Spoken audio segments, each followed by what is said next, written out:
For Slappy's Garage, for hitting 1,000 subscribers, I'm going to go over my 1,000cc Sportster. Just for this video, I'm pulling this bike out of storage. It's been there for almost a year. Whenever I put these polished wheels on, that's the last time I touched it. Now, it has a little bit of backstory. So when I came home from college at 19 years old, I found my brother packing up a van and going with his friend down to West Virginia to a chopper show. He was invited because he built an XS650 and an ironhead that were absolutely amazing. So he told me he has 5 minutes to spare. If I can get ready in 5 minutes, I can come with. So a completely new experience for me. I'd never been to something like that. I watched One Wheel Rob Killed on a stunt bike. I watched Charlie Daniels Band and witnessed some awesome built bikes. As soon as I got home, I went and bought the first bike I found, which was this 82 Ironhead. And I didn't know much about these bikes yet, and I didn't ask too much. I should have asked more questions or figured out what I wanted to do before I went into it. But I went for it. The bike sat for a few years because I just didn't want to put tires on because I wanted to build the whole thing to the way I liked it. I didn't really like how it looked stock. So I had to take it out of where I was storing it from. And once I got it back to my house, I tore it all down to a frame and motor. Like an idiot, I should have kept it together because I was not ready to build a chopper and I had to go with a different route. Now, I looked at some swing arm choppers. I kind of like them, but the early 70s Ironheads had such a better frame for building a swing arm chopper with that look I was going for. So I decided to change route and build a tractor. Now, this was a few-year project. It always was off and on. I had a lot of help from my brother in the beginning, and I really came to learn a lot on this bike, and I'm starting to do a lot more myself. So as I got started, I bought a 2000 plus front end, which was 2 under off a Sportster. I got 2 19-inch wheels and a hub conversion for the rear. This bike was already chain drive, so I didn't have to do anything like that.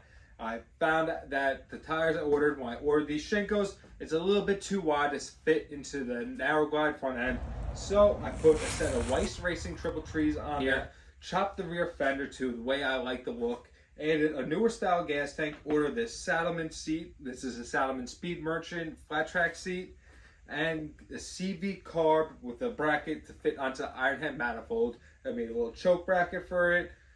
Added a set of Pro Taper bars off another dirt bike I had, and it kind of sat from there for a little while. I brought it down to my brother's shop. He helped me make a Tokiko radial mounting bracket for the rear caliper, and then I got a set of Galfer rotors and a Speed Merchant 13-inch bracket to run a Galfer up front as well with the Tokiko radial caliper.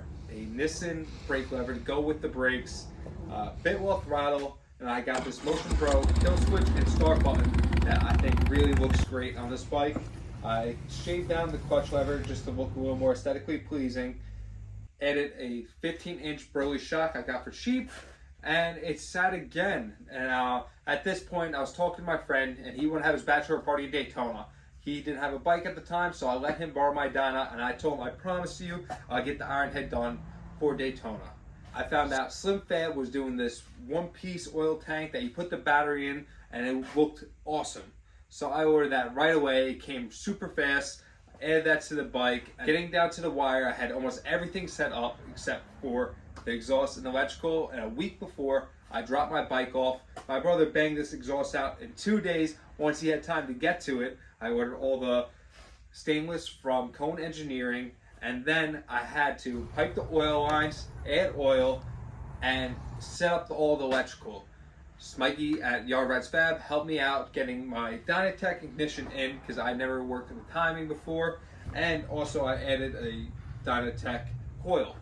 I finished wiring this bike at 2 or 3 o'clock the day before we left. I got the bike running, rode it down the street, it started raining, it was hailing a little bit, and I put this bike in the back of my truck. Woke up a few hours later, loaded it onto the trailer, and then we were in Daytona. So I had a day and a half of riding when I was down there, and I couldn't figure out what the issue happened. I thought it was jetting, I thought I was losing spark, and everything checked out. I had oil pressure still. I didn't know what was going on. It was the push rods backed out. I guess they couldn't handle the Dynatech rev limiter and these 1980 push rods that haven't been touching forever. So when I got home, I finally found the issue by myself, figured it out, fixed it, and painted it. Now, I didn't want to do anything special. I've never painted a tin set before. This is the first set I ever painted. I found some paint I had on the wall, which was this bronzish brown color that I actually really like, and red pinstriping paint because I was practicing at the time. I took this bike to Indian Larry where I had a lot of great reactions, and this is what really got me into wanting to build more bikes, because the way positivity from people actually enjoying the look of my bike and the aesthetic made me want to do this more, because it made me feel like I did something with my own hands and people actually liked it. So here I am now with a YouTube channel trying to build bikes just for the fun of it and just because I love riding them. So this bike really opened up everything for me. And there might have been a part or two I missed, so when I go over a couple of little shots, I'll add that in. But I really thank everyone who's subscribed. Thank everyone who watched this video. If you haven't already subscribed, go down below, like and subscribe, and I have much more content coming soon for you guys. What's that paper say? $256 fucking dollars, man. Fuck. It's nice when everyone got tickets but me because my bike don't run. Fuck you.